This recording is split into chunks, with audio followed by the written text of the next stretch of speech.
eu sou a luz do mundo. Quem nos diz é o Senhor, e vai ter a luz da vida. Quem se faz meu seguidor. Aleluia, aleluia, aleluia. Aleluia, aleluia. Aleluia, aleluia, aleluia. Aleluia, aleluia. O Senhor esteja convosco. Proclamação do Evangelho de Jesus Cristo segundo Mateus. Naquele tempo, disse Jesus aos seus discípulos: Vós sois o sal da terra. Ora, se o sal se tornar insosso, com que salgaremos? Ele não servirá para mais nada, senão para ser jogado fora e ser pisado pelos homens. Vós sois a luz do mundo. Não pode ficar escondida uma cidade construída sobre um monte. Ninguém acende uma lâmpada e a coloca debaixo de uma vasilha, mas sim num candeeiro, onde brilha para todos que estão em casa. Assim, também brilha a vossa luz diante dos homens, para que vejam as vossas boas obras e louvem o vosso Pai que está nos céus. Palavra da salvação. Glória a vós, Senhor.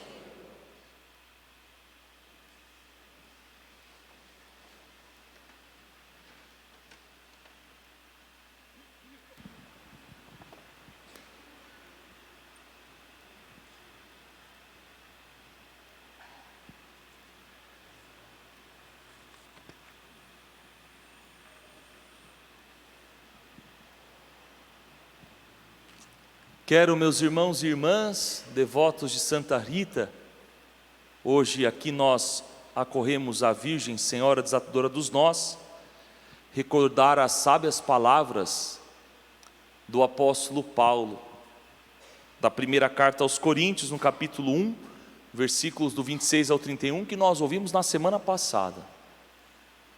Assim, exortou o apóstolo a comunidade de Corinto. Deus, na verdade, escolheu o que o mundo considera como estúpido para confundir os sábios. Deus escolheu o que o mundo considera como fraco, para assim confundir o forte. Deus escolheu o que para o mundo é sem importância e desprezado, o que não tem nenhuma serventia, para assim mostrar a inutilidade do que é considerado importante, para que ninguém possa gloriar-se diante dele. E aqueles que queiram, porventura, se gloriar, que se gloriem no Senhor. Quando nós olhamos para estas palavras do apóstolo Paulo, somos capazes de compreender o amor que Deus tem por nós, porque apesar da nossa inutilidade, Ele nos confia, por vezes, tão grandes missões. Ele nos chama sabendo da nossa precariedade. Ele nos chama tendo a plena consciência de que nem sempre nós vamos poder dar o nosso máximo para tudo aquilo que Ele nos pediu. E mesmo sabendo disso, Ele continua a nos chamar, porque Ele sabe que uma vez que o seu amor foi impresso na nossa alma, no nosso coração, nós nos tornamos, por assim dizer, sal da terra e luz do mundo. Como ser sal na terra ou sal da terra nos dias de hoje? Como ser luz do mundo neste mundo tão contrário àquilo que é projeto de Deus, aquilo que é proposta do Evangelho? Como falar de Deus para as pessoas e dar testemunho deste Deus que nós conhecemos para as pessoas, no mundo que cada vez mais está preocupado em deixar as nossas vidas repletas de nós? Embora o mundo assim faça tantos emaranhados de nó em nossas vidas, nós podemos recorrer à Virgem Maria e pedir a ela que interceda por nós, porque afinal de contas ela foi a perfeita discípula, ela viveu com intensidade essa proposta do Evangelho. Quando disse sim ao projeto de Deus, foi ela, luz. Quando se abandonou inteiramente nas mãos do Senhor, foi ela, sal. Como não lembrar aqui o momento que ela vai apressadamente àquela região montanhosa na Judéia? Sobe num lugar muito alto para visitar a sua prima Isabel. E ali, quando ela saúda a sua prima, João Batista fica repleto da luz e do sabor de Deus no ventre de Isabel, a ponto de Isabel proclamar: logo que a tua saudação chegou aos meus ouvidos, a criança pulou de alegria no meu ventre. Bem-aventurada aquela que acredita, aquela que acreditou, e bem-aventurados, como o próprio Jesus nos disse na semana passada, felizes, e aqui, usando das palavras da Virgem, de Isabel, bem-aventurados aqueles que acreditam sem terem visto. Nós não vimos o Senhor,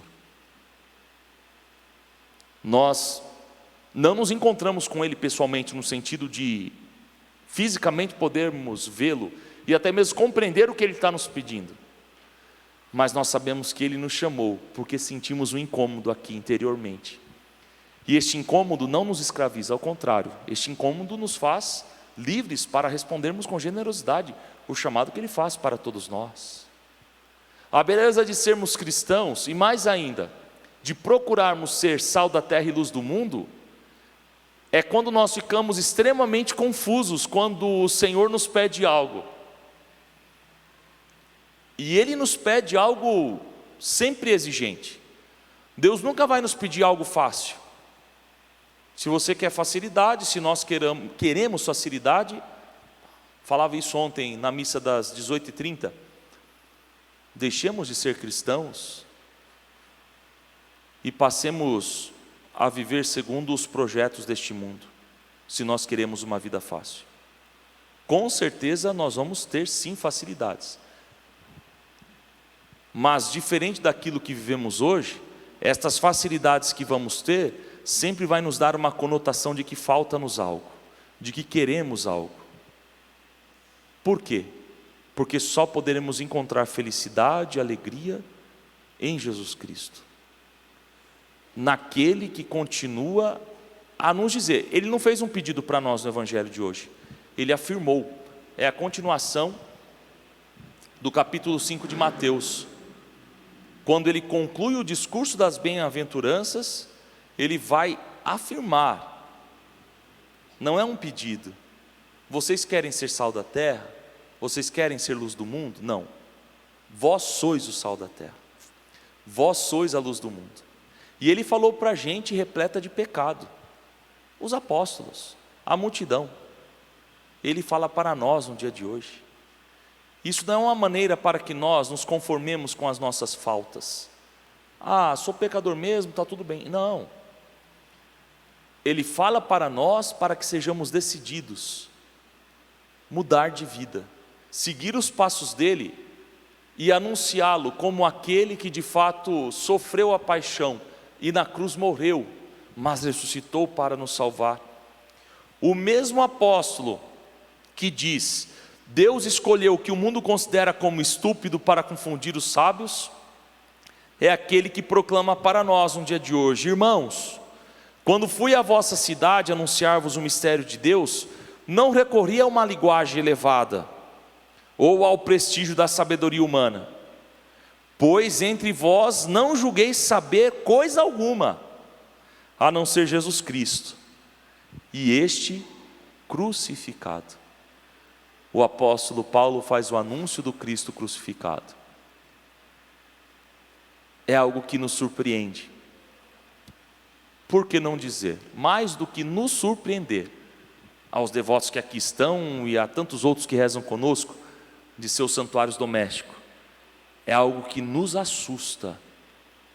O apóstolo afirma que ele veio para anunciar Jesus Cristo e ele não julgou saber coisa alguma, embora ele fosse inteligentíssimo, embora ele pudesse recorrer às questões intelectuais ou a partir daquela realidade acadêmica dos estudos para falar de Jesus, mas não, ele julga não saber nada e ele vai anunciar para a comunidade o Cristo que morreu na cruz. Ele não anuncia na comunidade primeiro o Cristo que está ressuscitado. Nós podemos contemplar, olhar lá a imagem lá em cima, ó. Virem para trás, olhem lá.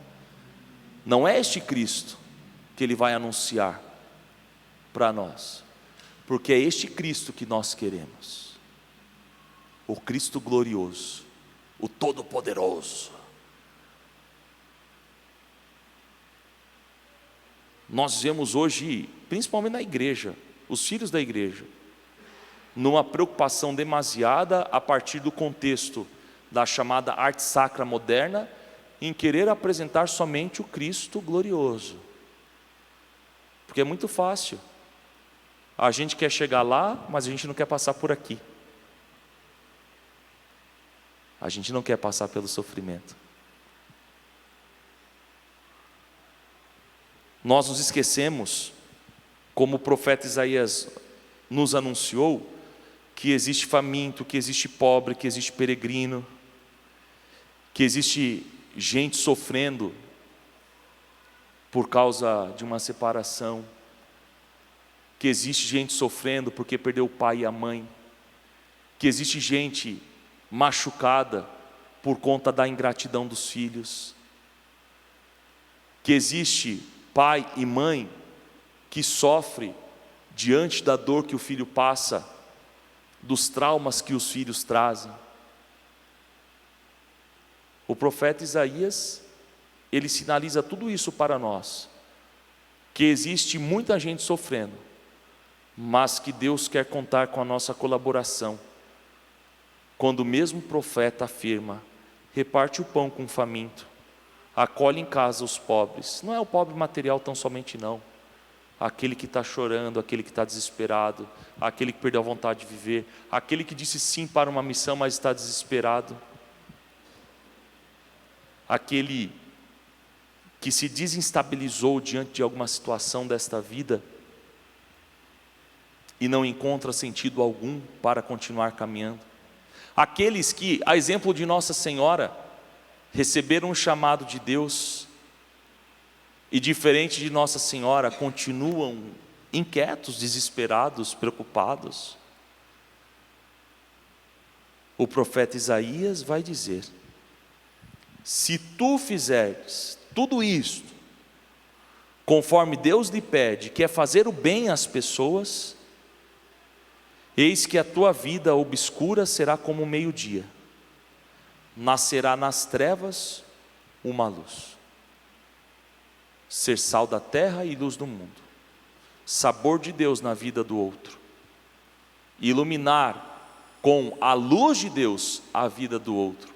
Não é por nós, não são por nossos méritos, mas tudo isso que fazemos é para que se concretize aquilo que encontramos no versículo 16 do capítulo 5 do Evangelho de Mateus: sendo sal da terra e luz do mundo, assim também brilhe a vossa luz diante dos homens.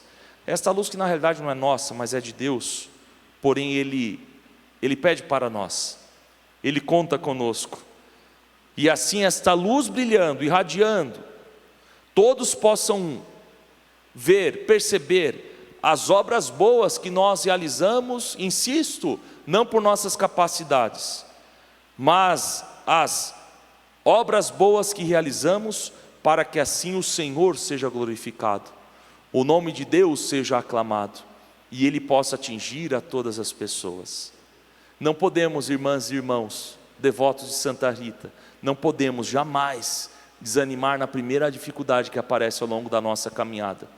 Aqui neste santuário você não vai encontrar nunca, pelo menos da minha parte, e peço aos diáconos, ao Padre João, que também já faz assim, ou já fazem assim, nunca um discurso da retribuição, da prosperidade, porque isso é tudo balela, é uma mentira. Quem é sal da terra e luz do mundo não fica preocupado em receber absolutamente nada em troca. Isso vem por consequência, isso acontece por consequência.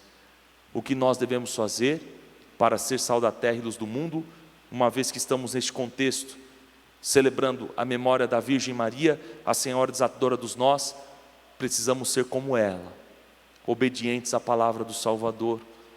Precisamos ser como ela, seguir o exemplo dela, de ouvir o chamado do Senhor, e mesmo não sabendo o que vai acontecer, porque ela não sabia o que ia acontecer, dizer: eis aqui, Senhor, o teu servo, a tua serva, faça-se em mim segundo a tua palavra. Não queiramos ser escravos de Deus, porque Deus nos fez livres.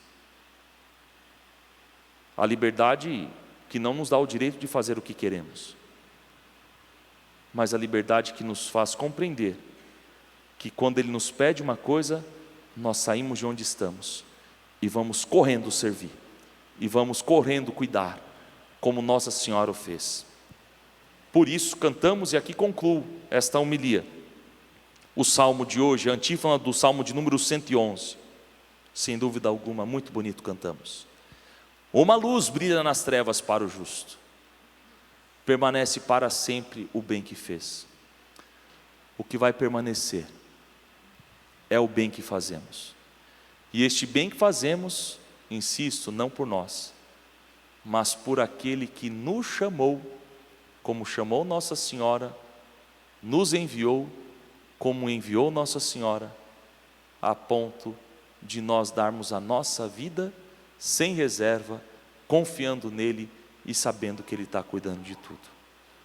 É Jesus Cristo, o Filho bendito de Maria, Ele que com o Pai vive e reina, na unidade do Espírito Santo.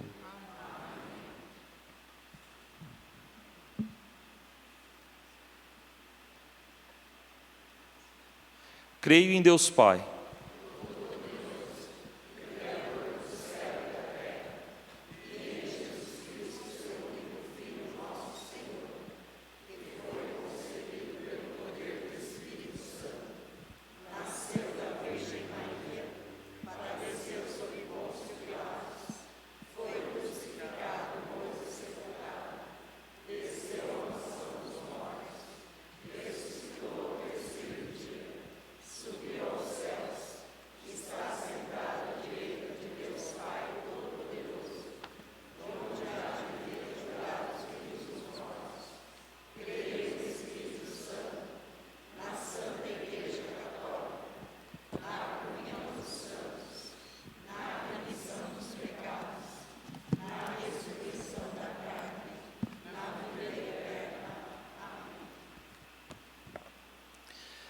irmãs e irmãos, neste domingo, o quinto do tempo comum, num só coração e numa só alma, oremos por todos os homens e mulheres do mundo, para que recebam a ajuda da nossa prece e da nossa caridade, e para que, acima de tudo, continuem a ser sal da terra e luz do mundo. E cheios de confiança no Senhor, nós vamos aclamar a cada prece dizendo: pela vossa misericórdia, ouvi-nos, Senhor. Pela vossa misericórdia, ouvi-nos, Senhor.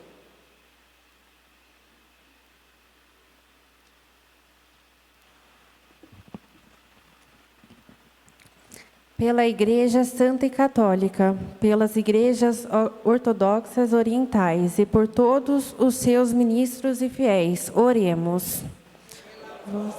Misericórdia, salvai-nos, Senhor. Pelos que repartem o pão com os famintos, dão pousada aos pobres sem abrigo e levam roupa aos que não têm o que vestir, oremos. Pela vossa misericórdia, ouvi-nos, Senhor. Pelos que anunciam o mistério de Deus aos homens e por todos os que falam com desassombro de Jesus Cristo, crucificado e ressuscitado, oremos. Pela vossa misericórdia, ouvi-nos, Senhor. Pelos fiéis que procuram ser sal na terra e luz do mundo, e pelos monges religiosos e irmãos leigos, que escolheram a perfeição dos conselhos evangélicos, oremos. Pela vossa misericórdia, ouvi-nos, Senhor. Por todos nós aqui reunidos em nome de Cristo e pelos membros das nossas famílias, que partiram deste mundo marcados com o sinal da fé. Oremos. Pela vossa misericórdia, ouvi-nos, Senhor.